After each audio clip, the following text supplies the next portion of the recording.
សួស្តីកូនកូនថ្ងៃនេះយើងរៀនព្យញ្ជនៈភាសាខ្មែរទាំងអស់គ្នា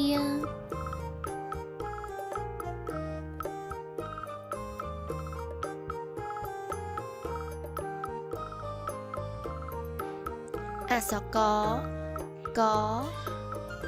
កង្កែប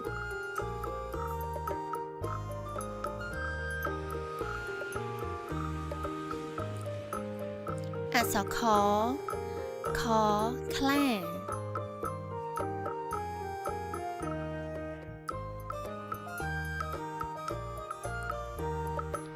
អក្សរកកគោ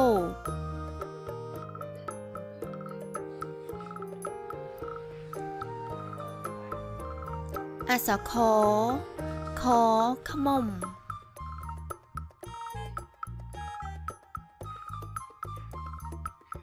អក្សរងងាវ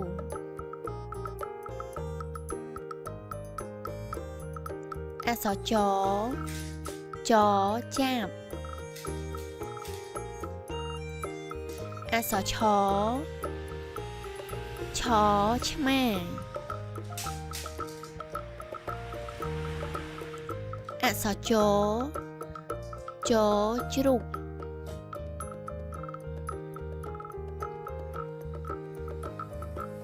អក្សរឈឈុក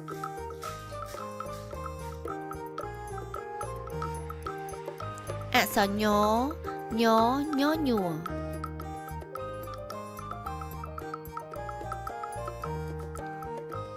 អក្សរ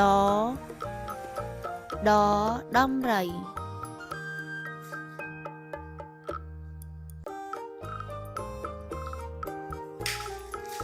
អក្សរថឋានី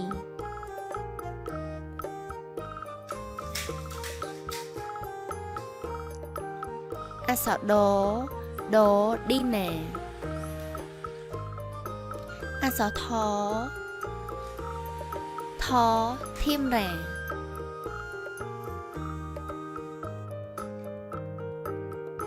អក្សរណណាំវ៉ាចេកណាំវ៉ា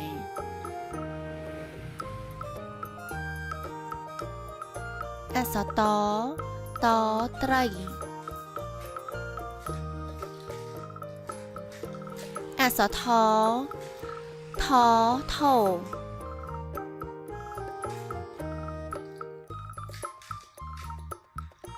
អក្សរតទា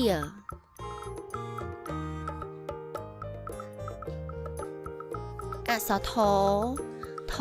ធ្នូ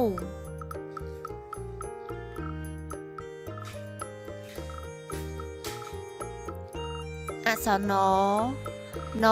នំអក្សរបាល់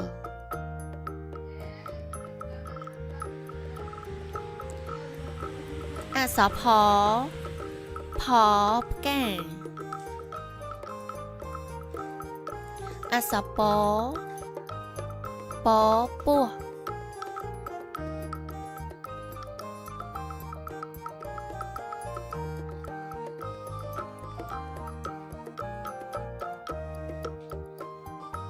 អក្សរផភេ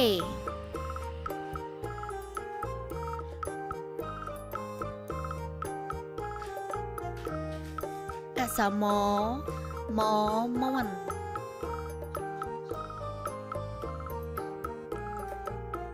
អក្សរយន្តហោះ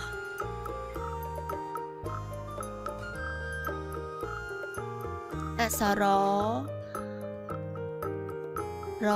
រុយអក្សរលលា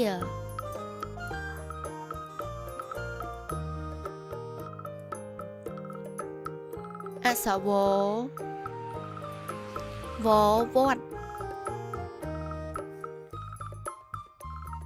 វត្តស្អាតណាស់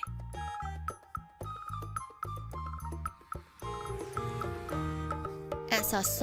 រ สอเส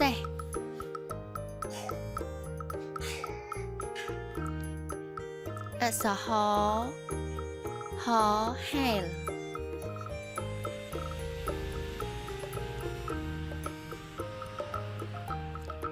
อักษรล้อแล่น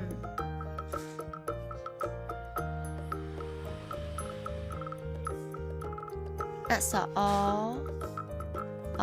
อูด